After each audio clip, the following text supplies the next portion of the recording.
Assalamualaikum warahmatullahi wabarakatuh. Ammallee akkam keessa nagaa keessan jirtu jajjabaattu baga rabbiin walitti nu deebise. Ammallee isiniif deebi'een jira. Mee akkaataa tambilaanii wayin immoo profaayilii hojjetanu isinitti agarsiisee ilaalaa. Waan isinitti illee agarsiisin fakkaatu. Tambilaanii jechuun wanna akkanatti viidiyoo keenya kana nuuf miidhagsu, nuuf bareechu jechuudha. Xiqqoodha isiin waan baay'ee isinitti hin fakkaatin xiqqoo isiiti.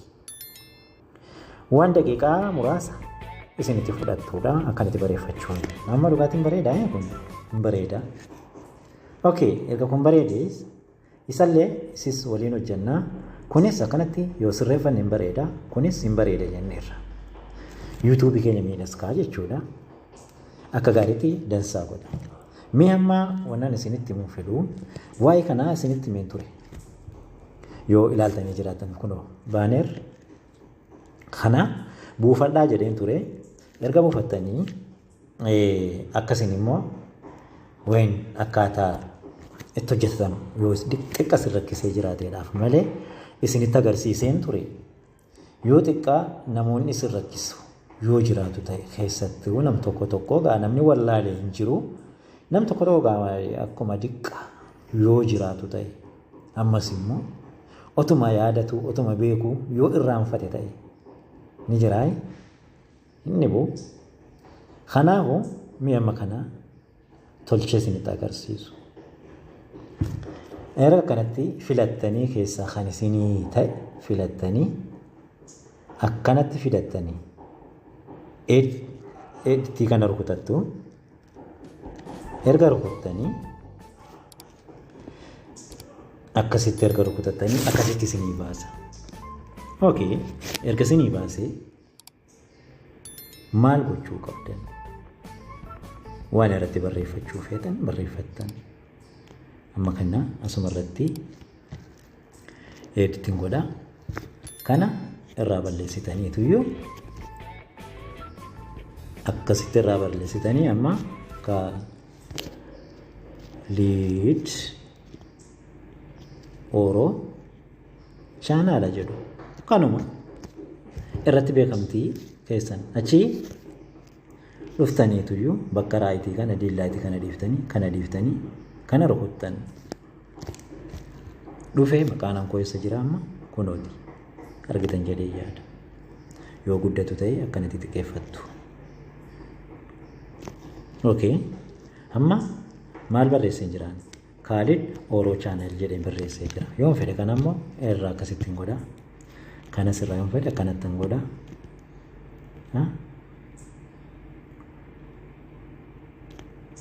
Okay, ammasii kana yoo fedhe nan jijjiirasiis.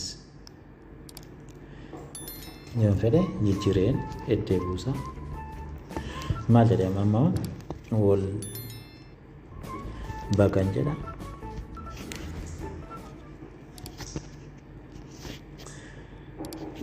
Baga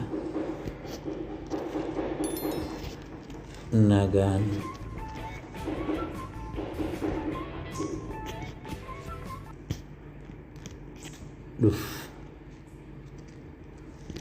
dhuftan. Okay, done. Right. Dhufee jira ammallee kunoo.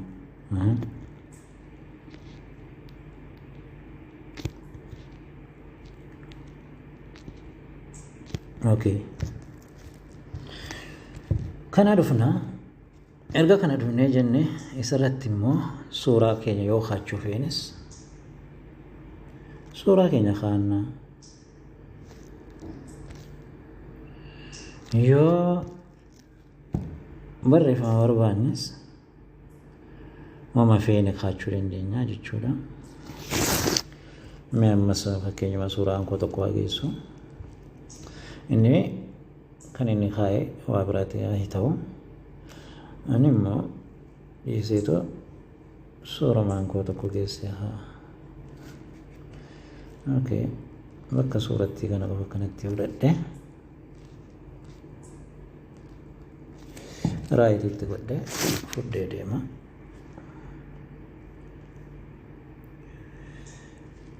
isii kana nan balleessa harkaa badde rakkisu dhaqeen fida eeggatanii akkasiin harkaan banne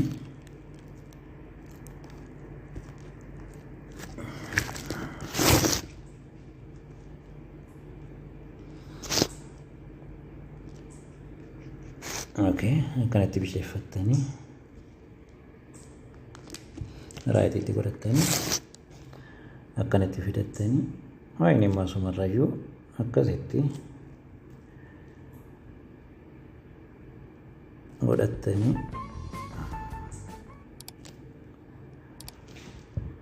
tolfattan isa kaanti isintu bareeffata anaan waan ilaalataane isinitti agarsiisuudhaaf malee isintu bareeffata isa kaan waan feetan asirraa kana hin balleessitan akkanatti tolfattan akkanatti erga tolfattanii kaatanii yoo feetan suuraa gama kanaanis fidattanii kaachuu dandeessan yoo akkanatti dhiiftanis akka mirga keessaniiti kanaafuu amma maal godhataniirtan isin chaanaalii keessan maqaa keessaniin akka ni bareeduudha amma Ankaalid Oroo chaaneel jedheera baga nagaan dhuftan jedheetu okay godha amma seef jechuun kun asumarra jirti seeviin kunooti seef godhattan seef godhattanii erga jettanii fudhattanii geessitanii bakka yuutuubii keessanii galfattanii jechuudha amma mee seef naa ta'e jiramuun jiruu isaan ilaala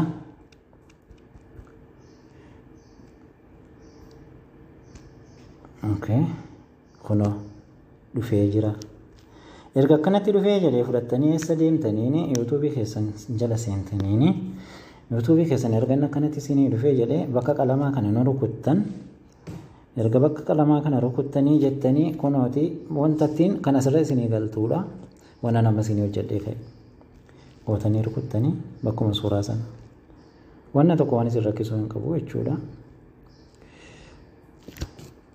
naaf fulchaa